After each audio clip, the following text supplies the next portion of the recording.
வணக்கம் விஜய். பாண்டிச்சேரி ஸ்பீச் பார்த்தேன். அது என்ன, பாரதியார் வாழ்ந்த மண்ணு, பாரதிதாசன் பிறந்த ஊரு, 1977 தான் எம்ஜிஆர் ஆட்சிக்கு வந்தாரு அப்படின்னு டிஎன்பிசி குரூப் 4 குரூப் 8 கூட இந்த ஃபேக்ட்லாம் கேட்கவே மாட்டாங்க விஜய். இந்த மாதிரி தகவலை நீங்க எதுக்கு பேசுறீங்க அப்படின்னே புரியல. அதுல ஆனா நீங்க அதை எப்படி பேசுறீங்கன்னா, ஏதோ கீழடி அகழாய்வுல ஒரு கண்டுபிடிக்கப்பட்ட புதிய தகவலை சொல்ற ரேஞ்சுக்கு நீங்க பில்டப்பா பேசுறீங்க.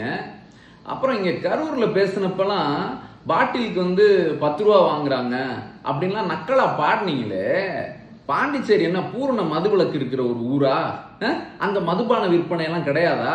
அங்க அதெல்லாம் பத்தி பேசணும்ல. அப்ப துணிச்சல் கிடையாது, பயம். ஏன்னா அதை பத்தி பேசினா நரேந்திர மோடி கோவப்படுவாரு. அந்த பயத்தினால அங்க போய் அந்த சப்ஜெக்டே டச் பண்ணல. இந்த லட்சணத்துல பேசுறப்ப நான் பாண்டிச்சேரிக்கு மட்டும் இல்ல, தமிழ்நாட்டுக்கு மட்டும் இல்ல, பாண்டிச்சேரி மக்களுக்கான உரிமைகளுக்கும் குரல் கொடுப்பேன் அப்படின்னு எந்த விஷயத்துக்கு நீங்க குரல் கொடுத்தீங்க? எங்க சொல்லுங்க. எங்க போன வாரம் கார்த்திகை தீபத்தை வச்சு இங்க திருப்பரங்குன்றத்துல மதுரையில அவ்வளவு பிரச்சனை பண்ணாங்க சங்கிங்க. அதை எதிர்த்து உங்களால குரல் கொடுக்க முடிஞ்சா?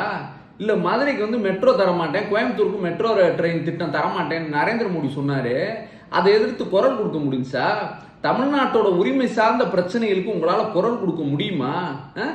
உங்களை பார்க்க 40 பேர் செத்து போன அன்னைக்கே நீங்க அதை பார்த்து பயந்து ஓடின ஒரு ஆளு நீங்கெல்லாம் குரல் கொடுத்துருவீங்களா விஜய்? இதெல்லாம் ரொம்ப காமெடியா இருந்துச்சு நீங்க பேசுறது.